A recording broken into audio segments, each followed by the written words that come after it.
Seguimos en esta serie de Amós, adoración y justicia a la manera de Dios.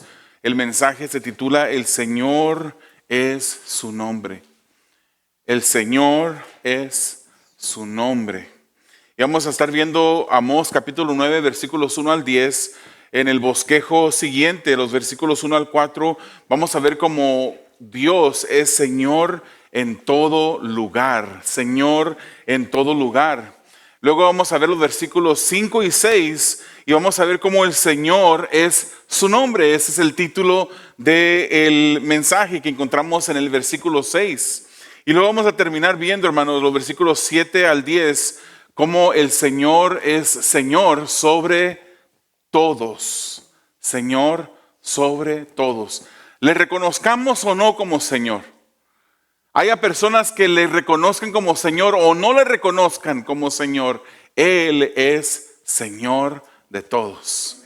El Señor es su nombre. Acompáñenme a orar pidiéndole al Señor su guía, que habla en nuestras vidas y que sea glorificado en este momento.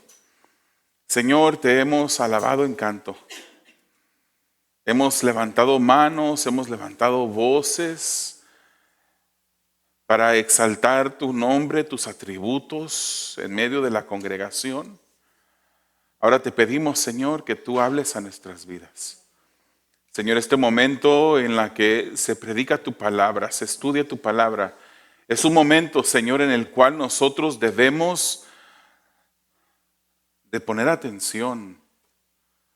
No solamente leer unas líneas de una Biblia, no solamente reconocer los significados de estas líneas, sino también, Señor, que esta palabra no solamente entre y salga por un oído y el otro, sino que reposen en nuestra mente, en nuestro corazón, que ella nos moldee, que ella nos confronte, nos anime. Que ella, Señor, sea el agente que tú usas por medio de tu Santo Espíritu, Señor, para transformar vidas. Ayúdanos, Señor, a examinar cómo tú eres Señor, dueño, el que fue, el que es, el que será por los siglos de los siglos. Ayúdanos, Señor, a humillarnos delante de ti. Trae, Señor, esa convicción a nuestras vidas. Trae, Señor, esa convicción que no negociaremos en nuestro caminar de que tú eres Señor sobre nosotros. Te damos las gracias, Señor, y guía nuestros momentos de estudio. En el nombre de Jesús. Amén. ¿Cuántos de ustedes les gustaba jugar a las escondidas cuando estaban pequeños? Algunas personas le dicen escondidas, algunas personas le dicen las escondidillas, ¿verdad? Que de repente ya estuviéramos dentro de una casa, dentro de un edificio o afuera en el campo, nos corríamos desesperadamente cuando la persona que le tocaba ir en busca de los que se escondían, nos íbamos corriendo desesperadamente tratando de buscar el lugar perfecto donde nadie nos pudiese encontrar.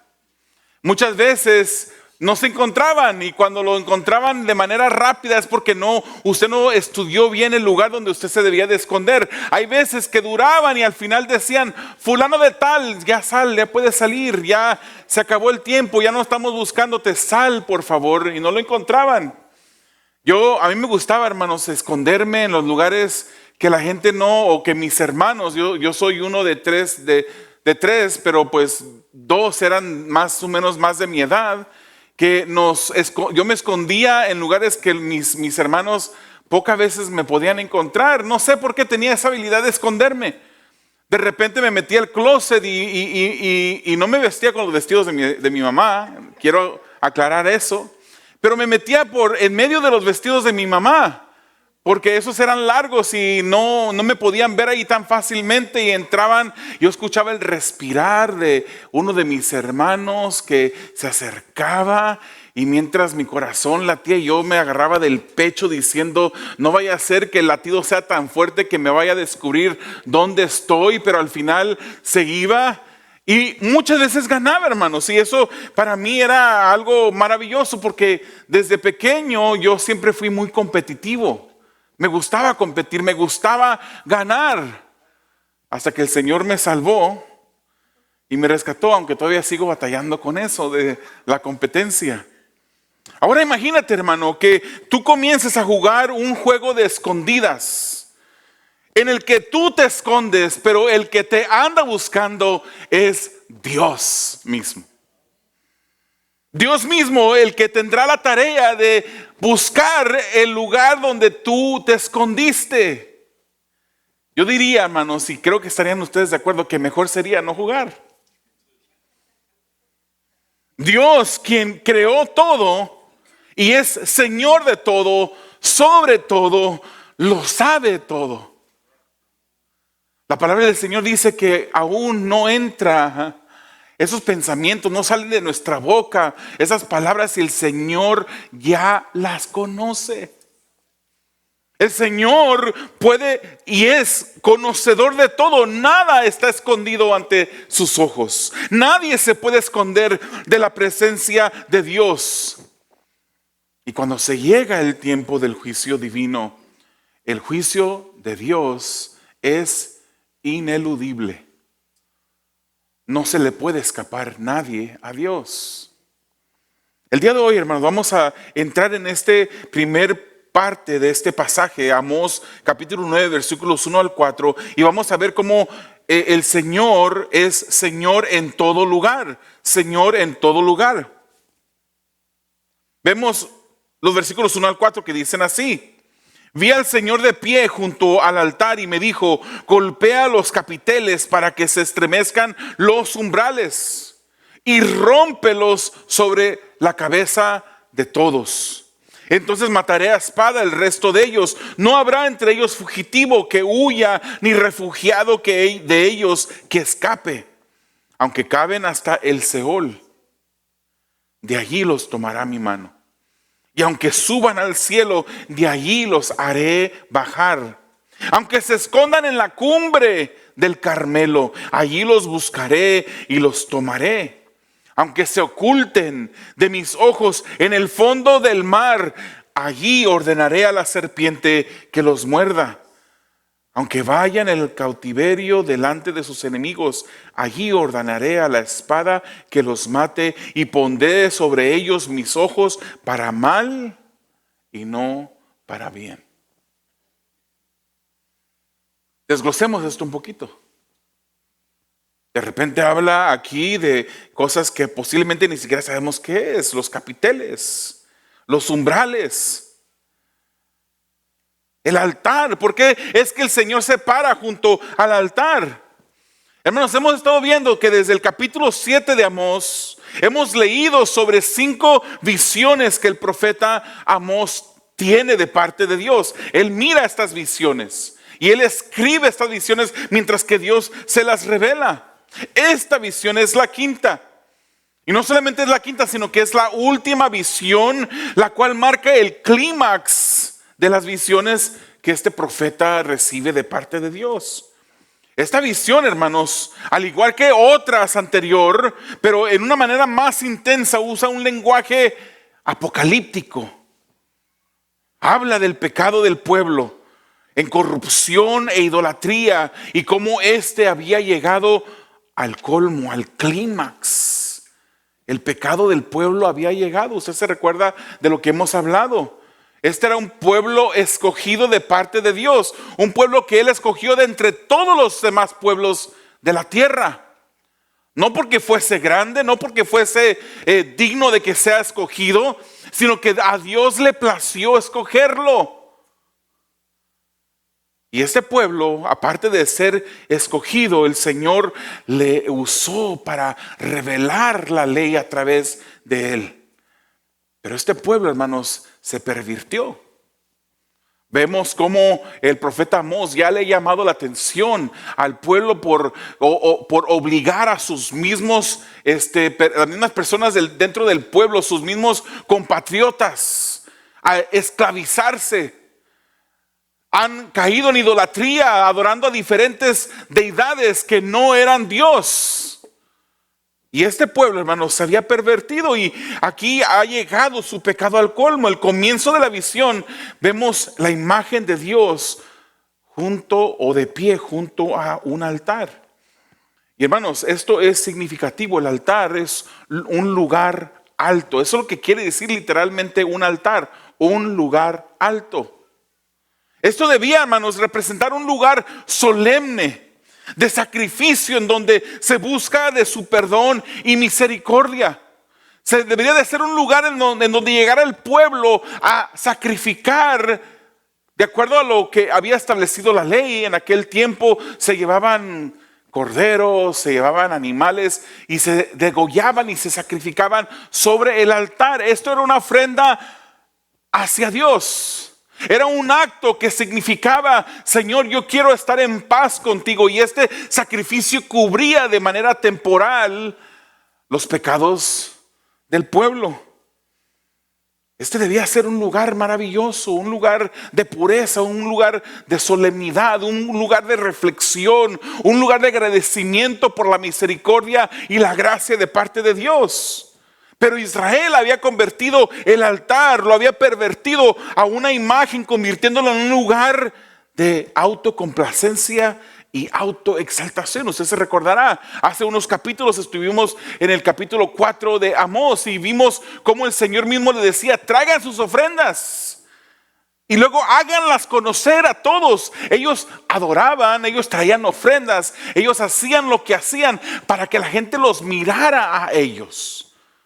Es por eso que este pueblo había convertido sus actos religiosos en algo que solamente le complacía a ellos, para su autocomplacencia, para exaltarse a ellos mismos en esa autoexaltación. Dice Amós capítulo 4 versículo 5: ofrezcan también pan leudado en ofrenda de gratitud y proclamen ofrendas voluntarias, denlas a conocer, puesto que así les place, israelitas, declara el Señor Dios.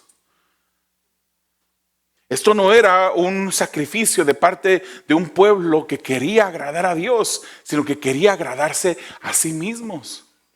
Y ese es el problema, hermanos, en el día de hoy con muchas personas, que les interesa más lo que la gente piensa de ellos que lo que Dios piensa de ellos. Podemos venir los domingos, podemos vestirnos de cualquier manera, a lo mejor traer la mejor ropa que tengamos. Podemos venir a este lugar y levantar nuestras manos, derramar nuestras lágrimas delante de Dios. Pero lo podremos estar haciendo solamente para que la gente nos mire. Yo me puedo parar aquí en este lugar y hacer lo que estoy haciendo de una manera pecaminosa delante de Dios, esperando quién me irá a decir al final del servicio: oh, qué gran mensaje, pastor, me bendijo su mensaje. Si esa es mi motivación, me está interesando más lo que ustedes piensan de mí que lo que Dios piensa de mí. Si yo de repente me pongo a suavizar un poquito la palabra y no predicarla como el Señor me dirige que la predique y lo que dice la palabra, estoy yo como diciendo: no quiero que la gente se enoje, no quiero que se moleste, no quiero que se vaya, porque me importa más lo que la gente piensa de lo que digo que lo que Dios mismo ha dicho. Este pueblo, hermanos, no le interesó los actos religiosos que Dios había establecido en la ley, sino que ellos habían pervertido, habían moldeado todo a su manera, como solemos hacer los humanos a veces, seamos cristianos o no. La idolatría se va metiendo al corazón como la humedad y se pega al corazón del hombre como esos chicles desastrosos que a veces pisamos, que gente mastica chicle y de repente nada más lo tiran donde sea, y uno pasa fresco el chicle, lo pisa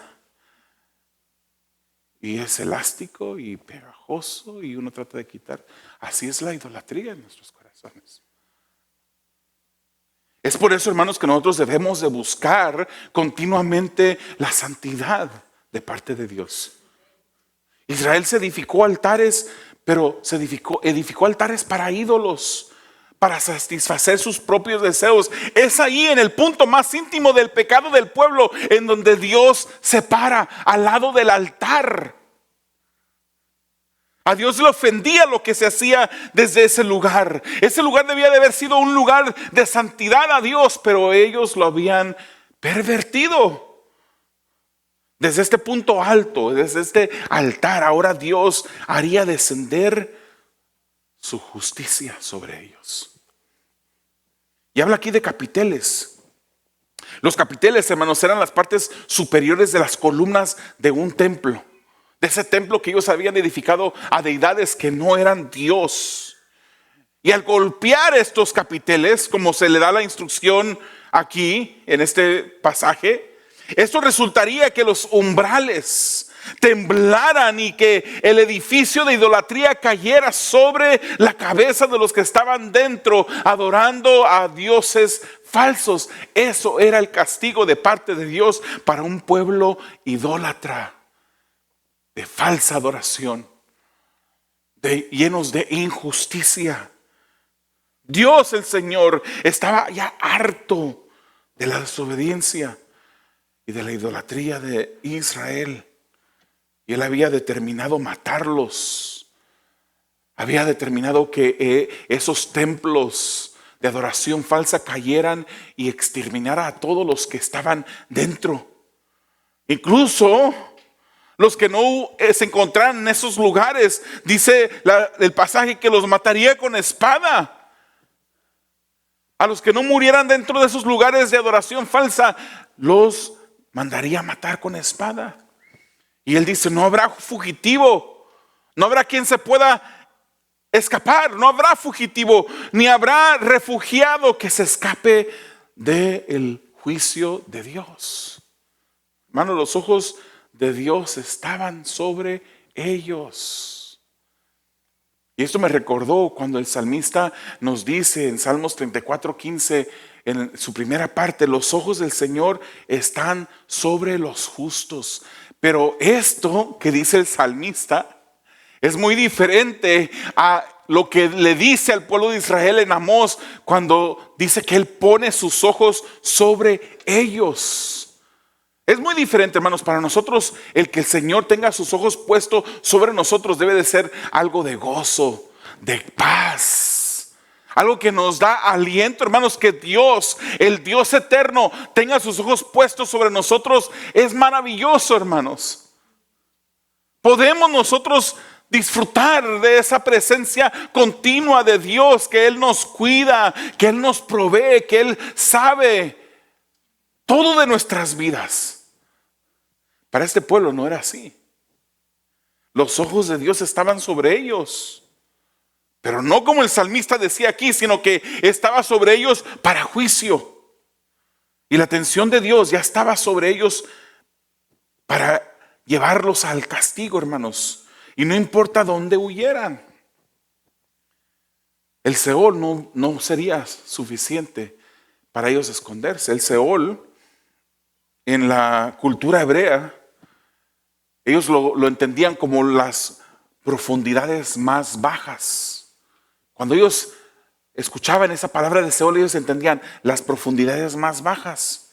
Ese era el lugar de los muertos, en lo que ellos llamaban a veces el inframundo. Entendido así por la cultura, hermanos. Si de allí se iban a esconderse, el Señor los agarraría en su mano y los sacaría de allí, dice el Señor. Si subieran al cielo, de allí los haría bajar desde el cielo. Si se fueran a la cumbre del Carmelo, hermanos, no se podían esconder. Yo quiero que usted entienda que la cumbre del Carmelo era una cadena montañosa, densamente arbolada. Un lugar perfecto para esconderse, ¿no diría usted? Muchos árboles, densamente arbolada. Donde también se encontraban, hermanos, cuevas. Era el escondite perfecto para una persona que quisiera huir de Dios, ¿no cree usted? Al menos humanamente pensando, así lo pensaría el pueblo. Ni en la cumbre del Carmelo, allí los iba a encontrar Dios. Ni en lo profundo del mar se podían escapar. Hermanos, no sé usted si sabe que hay profundidades grandísimas, hay profundidades en el mar más hondas que la altura del monte más alto sobre la superficie del mar. El Pacífico tiene profundidades de 36,000 pies, como 7 millas. Si hablamos del monte más alto, la montaña más alta, vamos a ir al monte Everest, que se encuentra allí entre China y Nepal. Esta montaña, hermanos, tiene una altura de 5.5 millas. Las profundidades del mar son más hondas que la altura del monte más alto. Para ponerlo en contexto, ¿cuántos de ustedes conocen Mount Rubidoux? La montañita esta, el cerrito este que tenemos aquí. De 500 pies, tiene 500 pies de altura. Usted pareciera que son como 2,000 pies cuando uno va caminando para arriba, ¿verdad? Pero son simplemente 500 pies, pero es alto. Uno se para al pie de la montaña y uno lo mira alto ese lugar y dice, mejor regreso mañana. Hermanos, se requerían de 72 Mount Rubidoux, uno sobre el otro, para poder llegar a la profundidad de las profundidades más hondas que hay en el mar. Pero el Señor dice, si aún te fueras a esa profundidad, allí mismo ordenaré que la serpiente vaya y te muerda. Ni el mismo cautiverio. A lo mejor pensaban los hebreos. Bueno, si de repente viene el castigo que Amós nos está anunciando y viene el ejército enemigo y nos lleva cautivos con garfios, así como decían en capítulos anteriores, ya por lo menos estaré sufriendo el castigo, pero por lo menos tendré la vida. Pero él dice, ni la misma cautividad te podrás escapar allí, porque ordenaré la espada contra ti para que te mate. Los ojos de Dios estaban sobre ellos, hermanos, pero no para bien, sino para mal, para un castigo que era ineludible. El Señor está presente dirigiendo el castigo inescapable sobre un pueblo cuando Él se para al lado de un altar, del altar de pecado de ellos. El Señor está en control y domina en todo lugar, sobre toda la creación y todo pueblo, hermanos. ¿Quién se podrá escapar de la mano de Dios? Parece cuento de hadas. La gente dice, se predican, esos cristianitos predican que un día vendrá el fin del mundo. Y dicen que desde hace 2,000 años se está predicando este mismo mensaje, pues 2,000 años han pasado y no llega el fin. Pero el Señor, lo que ha dicho, Él lo cumplirá.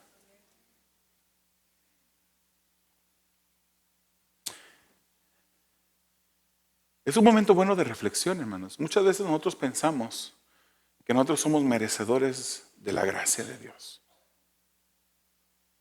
Que nosotros éramos tan buenos que el Señor tenía que salvarnos. Porque no somos tan malos como el vecino. No somos tan malos como aquel que vi en la televisión, en las noticias el día de ayer, que arrasó con tantos y que hizo esto y que hizo lo otro, que ha violado, que ha matado. Nosotros tendemos a compararnos con el peor de los humanos. Y de repente nos exaltamos y decimos, qué buenos somos, Señor. Con razón me salvaste. Qué bueno soy.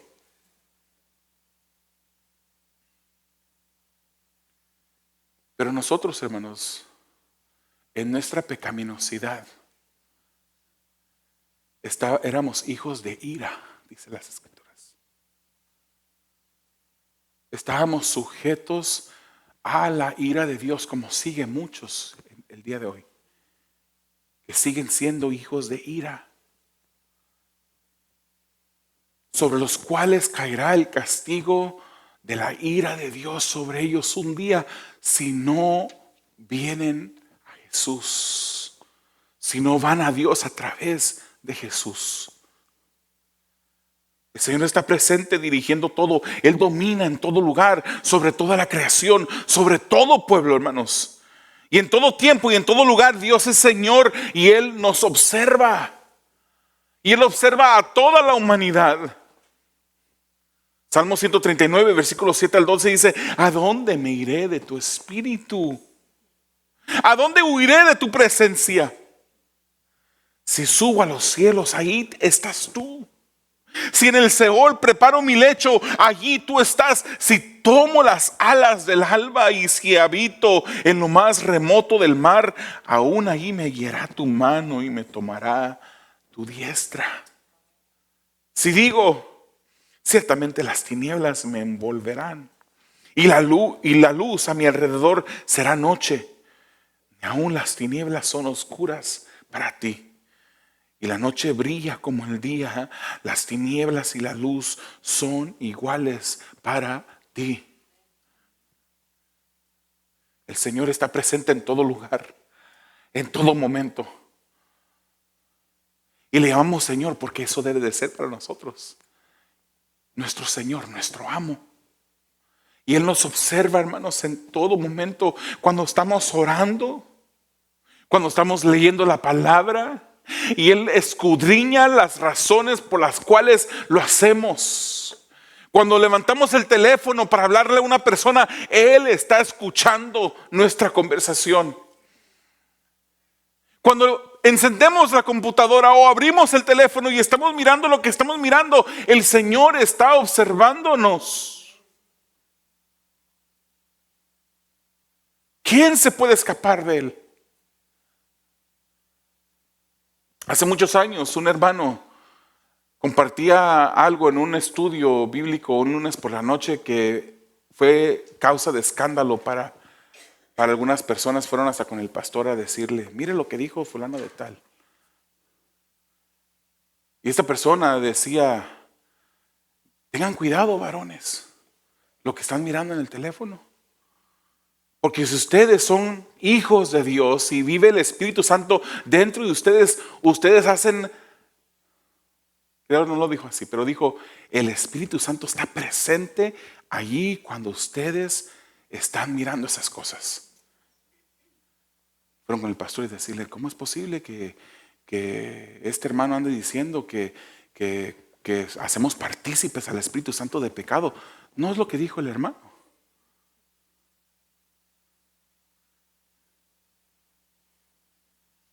El hermano está diciendo: hermanos, el Señor está con nosotros. Cuidemos nuestros pasos. Cuidemos nuestros ojos. Cuidemos lo que hacen nuestras manos.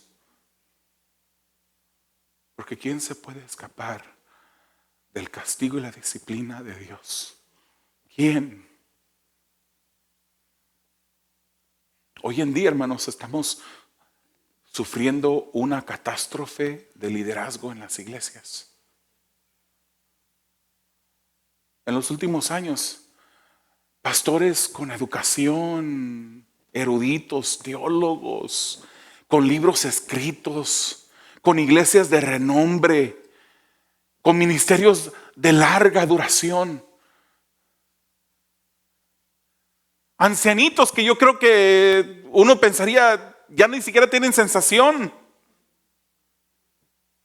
Han caído porque se han descuidado. ¿Usted cree que el caer de usted le ofendería menos a Dios? ¿Usted cree que cuando Dios dice sean santos como yo soy santo, es algo que solamente aplica a esas personas que están en ministerios de renombre alrededor del mundo? No, hermanos. Eso nos aplica a nosotros también. Cada uno de nosotros. Él es Señor. Nos debemos a Él. Debemos todo el tiempo a Él. Todo los minutos de la semana son de Él. Nuestra vida le pertenece a Él.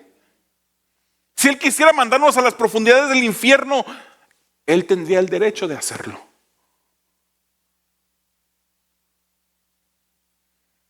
No es suficiente llamarle Señor. Él debe de ser nuestro Señor.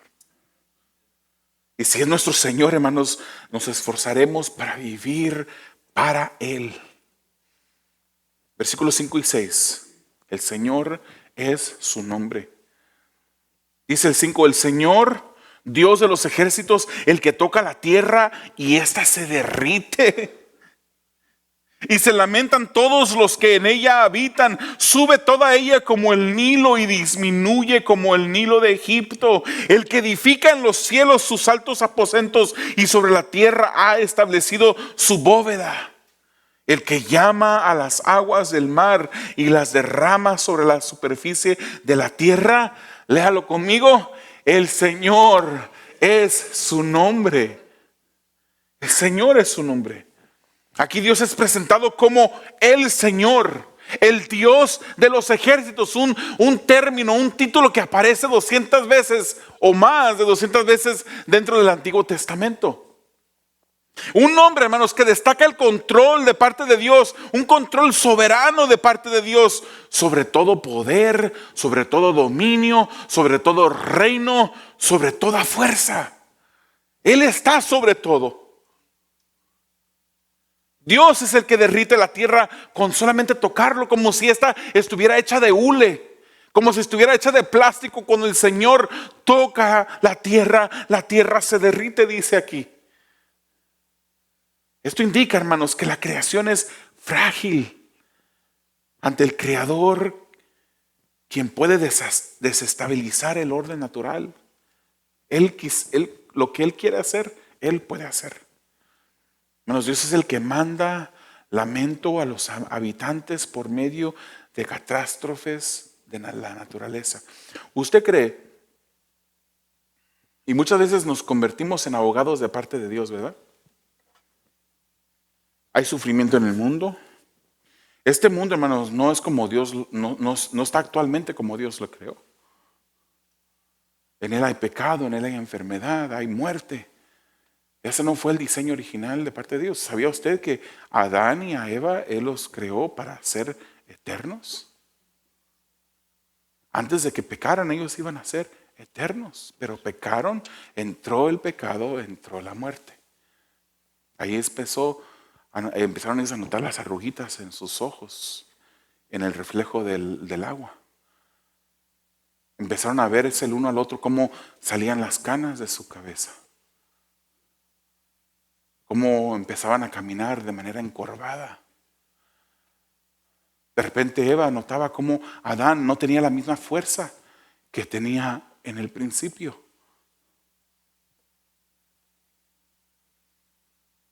Esta tierra, hermanos, sufre, se lamenta, porque ha caído bajo maldición por medio del pecado de la humanidad. Y a veces nos convertimos en abogados de Dios y decimos, no, es que Dios jamás permitiría que ese huracán que arrasó por tantos pueblos y destruyó tanto y murieron tantos. Dios no es así. Dios no es así. Y no voy a decir que está mal decir que Dios ha permitido cosas. Ahí hay algo secreto ahí, pero el Señor es un Dios que es soberano. Si Dios no lo controla todo, Él no controla nada. Y cuando vienen las catástrofes que se miran en diferentes partes del mundo, es Dios el que está detrás de todo eso. Es Dios el que domina. Es Dios el que es soberano sobre todo eso. Él hace temblar la tierra. Y usa aquí otra vez, como usó en un mensaje previo, usa aquí el Nilo, el río Nilo, que era conocido por este pueblo, un Nilo que estaba cerca de donde ellos vivían.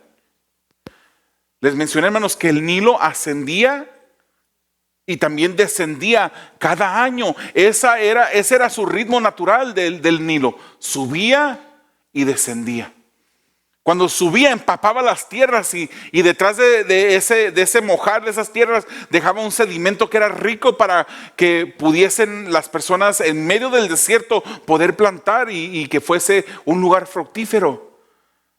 Ese subía y descendía, impulsado por los intensos monzones de verano provenientes de las tierras altas de Etiopía. Y así como subía el Nilo y como baja, Dios dice, yo puedo hacer que la tierra suba y baje. Yo puedo hacerla temblar en cualquier momento.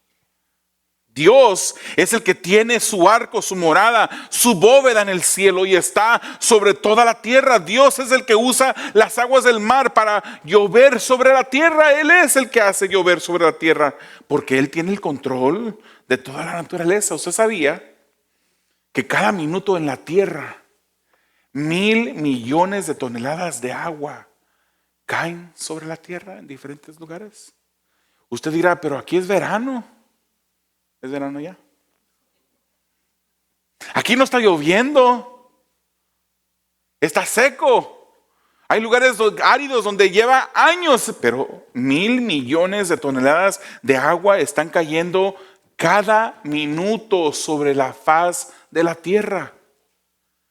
Esto es 264,000 millones de galones de agua que podrían llenar 400,000 albercas olímpicas. De esa cantidad de agua es el que el Señor mueve. Él la saca del mar, la purifica por medio del proceso divino que Él ha creado y hace que llueva en toda la tierra. Cae en la tierra y llega a los ríos y los ríos alimentan los mares de nuevo y sigue el ciclo de nuevo. Dios es el que diseñó eso. El Señor es su nombre. El Señor es su nombre. Si Él hace esas cosas, hermanos, ¿por qué no hemos de estar tranquilos, confiados de que los ojos de ese Señor están sobre nosotros, sobre los justos? No por nuestra justicia propia, no por nuestros méritos, sino por los méritos de Cristo. El Señor es su nombre. Quiero que sepan, hermanos, y voy a hacer aquí un paréntesis. Cuando dice el Señor, cuando tiene esa palabra, el Señor, esto en realidad en el texto original es lo que hoy llamamos el tetragramaton. Son 4 letras, 4 consonantes sin vocales, que hoy en día traducimos al español como una YHWH. YHWH. No tiene consonantes. En realidad no sabemos cómo se mencionaba. Se desconoce. Hoy en día esa YHWH, que la W a veces toma en el hebreo toma el sonido de una V. Hoy en día nosotros decimos Jehová. Algunas personas dicen Yahvé. Pero no sabemos exactamente si era Jehová o Jeheve o Jojobo o qué era. Porque no sabemos las vocales que estaban en medio de cada una de esas consonantes. No las sabemos. Hoy en día hemos adoptado como las Biblias lo notan, la E, la O y la A como vocales para meter en medio de esas consonantes. Y por eso decimos Jehová. En el texto original estaba este nombre, y este nombre era un nombre santo, un nombre que producía en los hebreos temor. Incluso cuando ellos escribían y copiaban los manuscritos, no escribían lo que el original decía, sino que ponían el nombre de Dios, Adonai. Adonai quiere decir el Señor. Ellos en las Biblias ellos habían empezado a escribir Adonai porque ellos querían evitar blasfemar el nombre del Señor. Ellos no querían que fracasar y violar el tercer mandamiento de tomar el nombre de Dios en vano.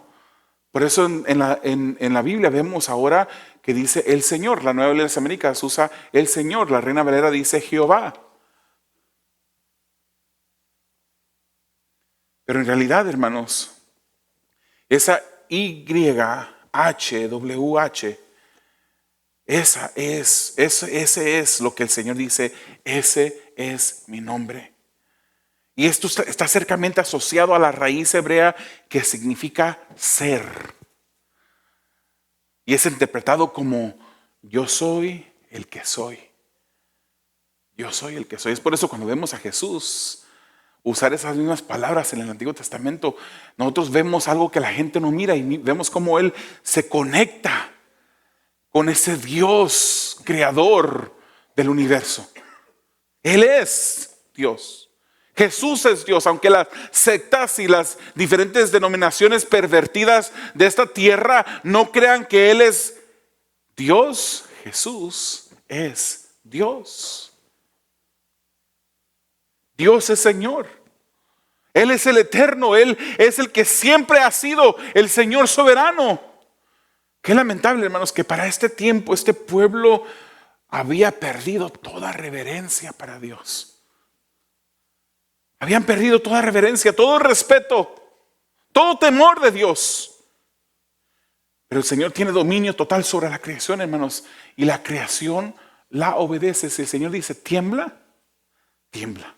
Si el Señor le dice al Nilo que suba, sube. Aunque hoy en día ese ritmo no es el ritmo natural ya del Nilo, porque han construido dams, presas. Pero si el Señor quisiera que ese Nilo volviera a subir como subió hace 1000 años, con presa y sin presa, Él lo hace subir. Porque Él es Señor. La creación le obedece a Él. Él es el que está en control y domina toda la creación porque Él es Señor soberano. Por eso digo, hermanos, no es suficiente llamarle Señor. Debe ser nuestro Señor. Porque el siervo que tiene a Dios como Señor se esfuerza para vivir para Él, por vivir para Él. Y nuestra práctica, nuestra vida demuestra si Él es en verdad nuestro Señor o no lo es. O sea, aquí no estamos predicando un evangelio de por obras, hermanos. No, tus obras, aún seas el más santo, como dijera otra persona, el más santurrón de la iglesia, tus obras no te van a salvar. Tus méritos no te lograrán el acceso al cielo. Son los méritos de Cristo. Es la obra de Cristo. Tu fe en Jesús. Pero el que ha aceptado y recibido a Jesús como su Señor, vive para Él. Se esfuerza por obedecerle. Esa fue la enseñanza de Jesús que le dijo a sus discípulos. Mostramos nuestro amor por Él en verdad cuando le obedecemos. La práctica demuestra si Él es nuestro Señor en verdad. Por eso dice Mateo 7, 21 al 23, no todo el que me dice Señor, Señor, entrará en el reino de los cielos, sino el que hace la voluntad de mi Padre que está en los cielos. Muchos me dirán en aquel día, Señor, Señor.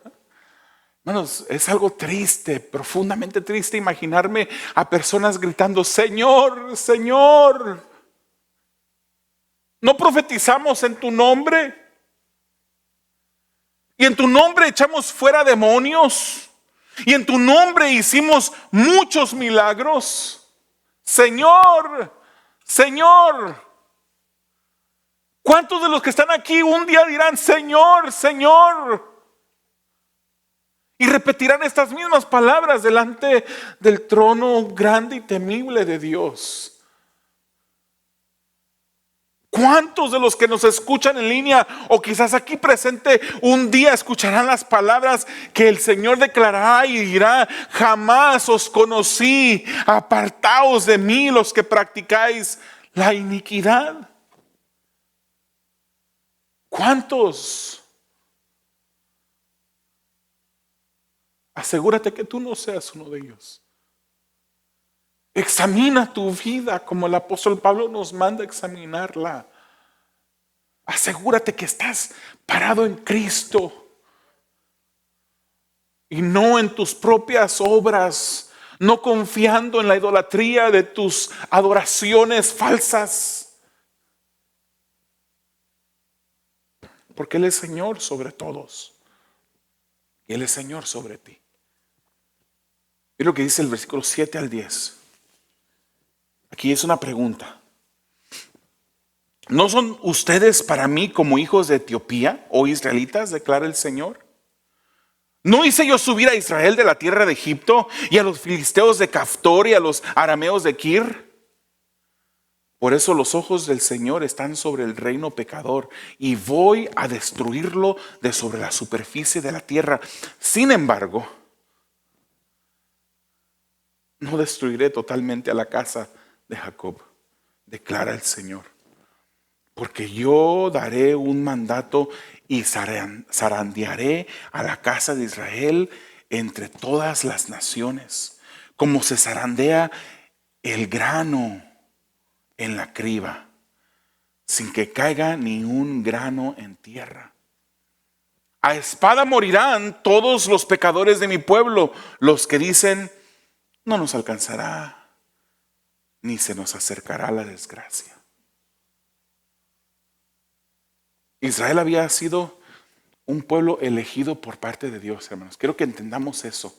Un pueblo elegido, escogido de entre todos los pueblos. Que a pesar de ser, como Dios mismo nos describe, a ser el más insignificante de todos los pueblos, a Él le plació escoger a Israel.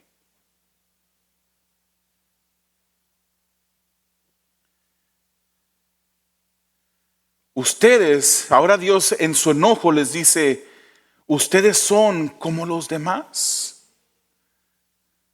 En realidad ustedes no son escogidos. En realidad ustedes no son el pueblo especial que ustedes piensan que son. Yo los escogí. Pero su arrogancia ha llegado a tal punto de tener orgullo por ser el pueblo escogido. Los israelitas eran orgullosos, hermanos, y tenían el sentido de superioridad. Pero Dios los pone al nivel de los otros pueblos, porque Él es quien dirige soberanamente sobre todos los pueblos. Y los compara a los filisteos, los compara a los arameos, hermanos. Los filisteos llegaron a conocerse como filisteos cuando migraron en el siglo 12 antes de Cristo por razones de sequías, hambrunas y guerras. 300 años antes de que Amós declarara estas palabras, ellos migraron desde la isla Creta en el Mediterráneo. Eso hizo Dios con sus enemigos. Los filisteos se convirtieron en los enemigos del pueblo de Israel. Pero así como Israel, Dios los sacó de Egipto, Él hizo lo mismo con los filisteos. Él los está comparando en este momento. Ustedes son arrogantes, ustedes son ingreídos, ustedes piensan que porque ustedes son mi pueblo escogido, yo no castigaré sus iniquidades. Pero dice, ustedes son iguales que los otros pueblos. A los filisteos los saqué, los hice subir. En el siglo entre el 12 y el 11 antes de Cristo, los arameos llegan al área de Mesopotamia y fundan los reinos como Aram, Damasco. Dios los hizo mover de un lugar a otro. Ustedes israelitas son iguales que ellos. Así como en el siglo XV, entre el siglo XV y el XIII, Dios sacó a los israelitas de Egipto, igual que otros pueblos. En realidad ellos no tenían de qué jactarse, pues Dios es quien en su soberanía determina los movimientos de los pueblos, porque Él es Señor sobre los pueblos.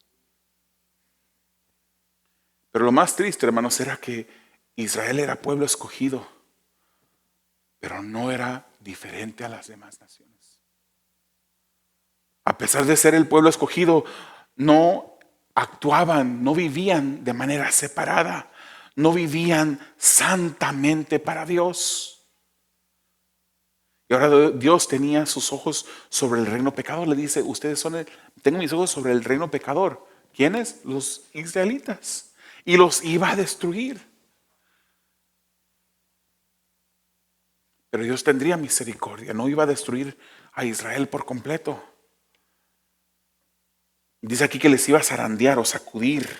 Antes del castigo apartaría al poco grano que había en Israel de la que era basura.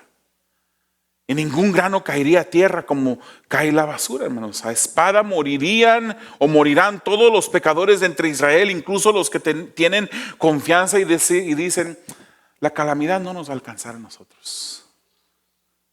Nosotros sí podremos escondernos de Dios, dicen estas personas. Pero el Señor determina el futuro sobre quienes tiene dominio. Él lo hizo así desde el principio, hermanos. El Señor está en control y domina determinando el futuro de todos los pueblos. Llamarle Señor a Él sin vivir como siervos de Él, solo son palabras que el viento se las lleva. El siervo se esfuerza por agradar a su Señor. Y cuando el siervo se da cuenta la gran diferencia que hay entre él y Dios, el Señor, pierde todo sentido de yo me merezco esto, yo me merezco lo otro. Que sea nuestro Señor, hermanos, quien domine sobre nosotros. Él es nuestro amo. Nosotros somos sus esclavos.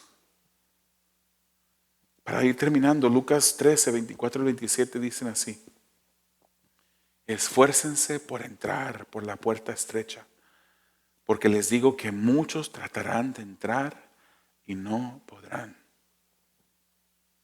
Después que el dueño de la casa se levante y cierre la puerta, y ustedes estando fuera, comiencen a llamar a la puerta diciendo, Señor, ábrenos. Él respondiendo les dirá, no sé de dónde son. Entonces comenzarán a decir, comimos y bebimos en tu presencia y enseñaste en nuestras calles. Y él dirá, les digo que no sé de dónde son. Apártense de mí todos los que hacen iniquidad. En el juicio final el Señor separará a los que son de Él de los que no son de Él. En el juicio final. Y créeme que te lo digo con la autoridad de la palabra que este día llegará. Este día llegará cuando Él separará a los que son de Él y los que no son de Él.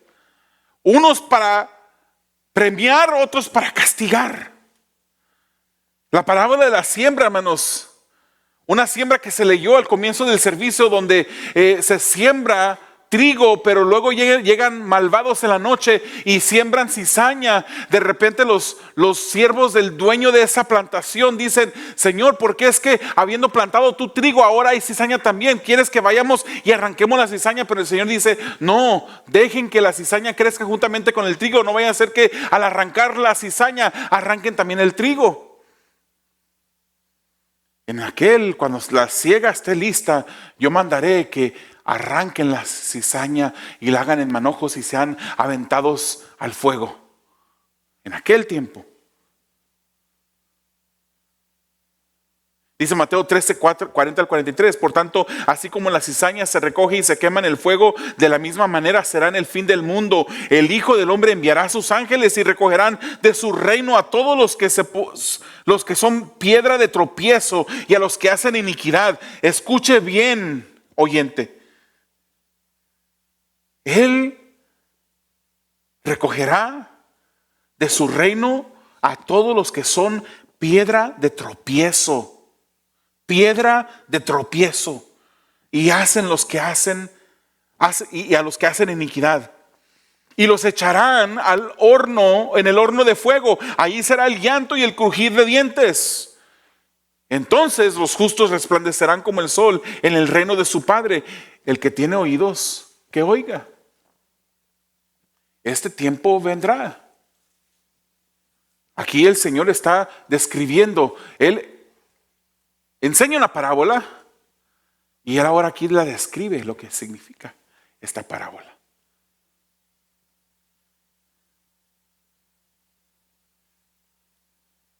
Quiero terminar leyendo Mateo 25, versículos 31 al 34, juntamente con el versículo 41. Pero cuando el Hijo del Hombre venga en su gloria y todos los ángeles con él, entonces él se sentará en el trono de su gloria y serán reunidas delante de él todas las naciones y separará a unos de otros, como el pastor separa las ovejas de los cabritos. Y pondrá las ovejas a su derecha y a los cabritos a la izquierda. Entonces el rey dirá a los de su derecha: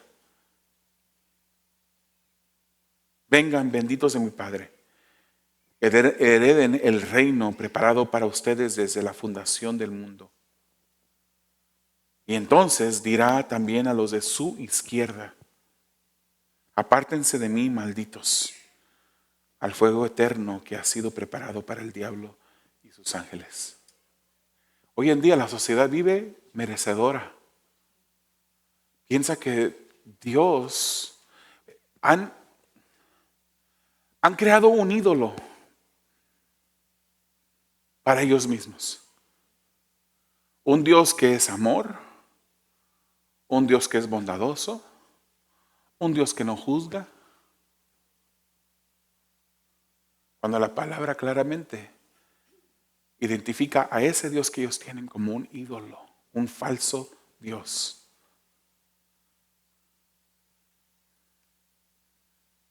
Cristianos, hijos de Dios, debes de estar seguro de que Jesús verdaderamente es Señor de tu vida. Asegúrate de eso. Asegúrate de eso. Te invito a que cierres tus ojos y que inclines tu rostro. No podemos decirle Señor, Señor nada más, sino vivir como que en verdad es Señor de nuestras vidas. Nuestra manera de vivir debe de ir en consonancia con lo que profesamos ser. Llamamos a Dios nuestro Señor. Decimos que hemos venido a Jesús en fe. Pero ¿cómo vivimos? Cuando las puertas de nuestro hogar se cierran, ¿cómo estamos viviendo? Cuando andamos solos en el carro, ¿cómo estamos viviendo? Cuando nadie nos está mirando y nadie nos escucha,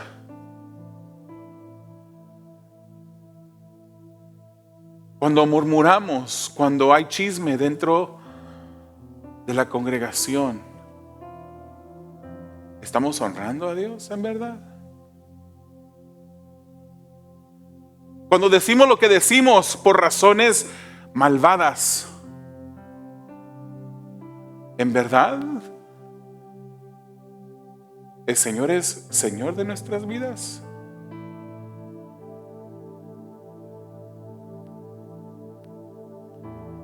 Asegúrate ser quien dices que eres. Eso no le corresponde a ninguna de las personas que están a tu lado. Esto te corresponde a ti y me corresponde a mí. Yo leía estos pasajes en esta semana que estudiaba el pasaje. Y yo lloraba, hermanos. El Señor traía a mi memoria las veces que yo le he fallado a Él. Hay personas que piensan que un pastor es una persona que ya ha llegado, que camina sobre el agua. Pero la palabra me habló a mí primero. Me trajo convicción y espero en Dios que te haya traído convicción a ti. Compórtate como su siervo. Vive para Dios. Vive para Él. Porque para los que no son hijos de Dios, el juicio de Dios viene sobre ellos porque han rechazado a Jesús. Aunque hayan dicho una oración, aunque una persona le haya dicho bienvenido a la familia de Dios, te engañaron.